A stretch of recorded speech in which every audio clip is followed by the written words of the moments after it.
നമസ്കാരം. തമിഴ്നാട് സർക്കാർ പുതിയതായി വാങ്ങിയ 300 അത്യാധുനിക ബസ്സുകളുടെ ഫ്ളാഗ് ഓഫ് കർമ്മത്തിന് പിന്നാലെ സാധാരണക്കാരനായ ഒരു യാത്രികനെ പോലെ ബസ്സിൽ സഞ്ചരിച്ചു മുഖ്യമന്ത്രി ജോസഫ് വിജയ്. വ്യാഴാഴ്ച രാവിലെയായിരുന്നു ചെന്നൈ നഗരത്തെയും ഒപ്പം സഹയാത്രികരെയും അത്ഭുതപ്പെടുത്തിയ മുഖ്യമന്ത്രിയുടെ സർപ്രൈസ് യാത്ര. തന്റെ സ്വന്തം മണ്ഡലമായ പെരമ്പൂരിലേക്ക് സർവീസ് നടത്തുന്ന 29C നമ്പർ ബസ്സിലാണ് വിജയ് കന്നി യാത്രക്കാരനായി കയറിയത്.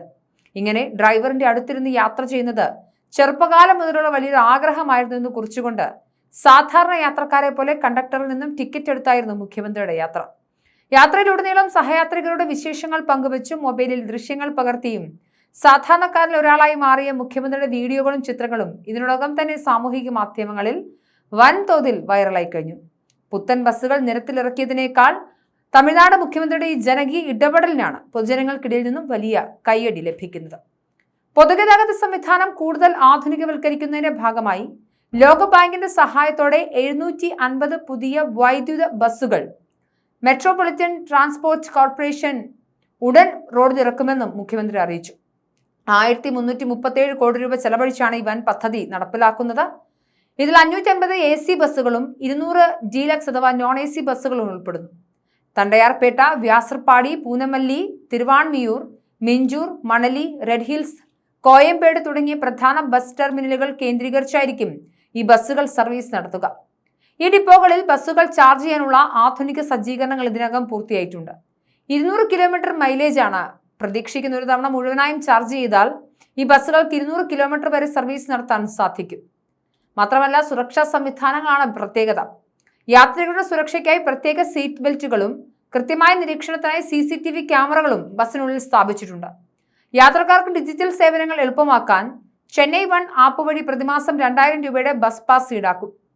ഈ ബസ് പാസ് ഉപയോഗിച്ച് AC, നോൺ AC ബസ്സുകളിൽ പരിധിയില്ലാതെ യാത്ര ചെയ്യാമെന്നതാണ് പ്രത്യേകത. ചെന്നൈ നഗരത്തിൽ വാഹനങ്ങളുടെ എണ്ണത്തിലുണ്ടാകുന്ന അനിയന്ത്രിതമായ വർധനവും വായു മലിനീകരണം തടയുക എന്ന ലക്ഷ്യത്തോടെയാണ് പരിസ്ഥിതി സൗഹാർദ്ദമായ ഇലക്ട്രിക് ബസ്സുകൾക്ക് സർക്കാർ മുൻഗണന നൽകുന്നത്. ഇന്ധനവില വർധനവിന് ബദലായി പൊതുഗതാഗത സംവിധാനം ശക്തമാക്കുന്നതിലൂടെ നിരത്തുകളിലെ സ്വകാര്യ വാഹനങ്ങളുടെ എണ്ണം കുറയ്ക്കാൻ കഴിയുമെന്നാണ് ഗതാഗത വകുപ്പിന്റെ പ്രതീക്ഷ. നിലവിൽ 400 വൈദ്യുത ബസ്സുകളാണ് ചെന്നൈ നഗരത്തിൽ വിജയകരമായി സർവീസ് നടത്തുന്നത്. അതേസമയം മറ്റൊരു പ്രധാനപ്പെട്ട വാർത്ത കൂടി വരുന്നുണ്ട് തമിഴ്നാട്ടിൽ നിന്നും. നിലവിൽ തമിഴ്നാട് നിയമസഭയിൽ അംഗമല്ലാത്ത DMK അധ്യക്ഷൻ MK സ്റ്റാലിൻ സഭയിലേക്ക് തിരിച്ചു വരാൻ ഒരുങ്ങുന്നതായാണ് റിപ്പോർട്ടുകൾ. വരാനിരിക്കുന്ന തിരുച്ചിറപ്പള്ളി ഈസ്റ്റ് അഥവാ ട്രിച്ചി ഈസ്റ്റ് മണ്ഡലത്തിലെ ഉപതെരഞ്ഞെടുപ്പിൽ അദ്ദേഹം മത്സരിച്ചേക്കുമെന്നാണ് ഇന്ത്യ ടുഡേ റിപ്പോർട്ട് ചെയ്യുന്നത്. തമിഴ്നാട് മുഖ്യമന്ത്രി ജോസഫ് വിജയ് ഒഴിഞ്ഞതിനെ തുടർന്നാണ് ഈ മണ്ഡലത്തിൽ ഇപ്പോൾ സ്ഥാനാർത്ഥിയില്ലാതെ വന്നത്. 2026 നടന്ന നിയമസഭാ തെരഞ്ഞെടുപ്പിൽ പെരമ്പൂർ, തിരുച്ചിറപ്പള്ളി ഈസ്റ്റ് എന്നീ 2 മണ്ഡലങ്ങളിൽ നിന്നും വിജയ് മത്സരിച്ച് ജയിച്ചിരുന്നു. എന്നാൽ തെരഞ്ഞെടുപ്പ് നിയമങ്ങൾ അനുസരിച്ച് ഒരു വ്യക്തിക്ക് 2 മണ്ഡലങ്ങൾ നിലനിർത്താൻ കഴിയില്ല. അതിനാൽ അദ്ദേഹം പെരമ്പൂർ മണ്ഡലം നിലനിർത്തുകയും ട്രിച്ചി ഈസ്റ്റ് മണ്ഡലം ഉപേക്ഷിക്കുകയും ചെയ്തു. ഈ ഘട്ടത്തിലാണ് അവിടേക്ക് സ്റ്റാലിൻ മത്സരിക്കുമെന്ന വാർത്തകളും വരുന്നത്.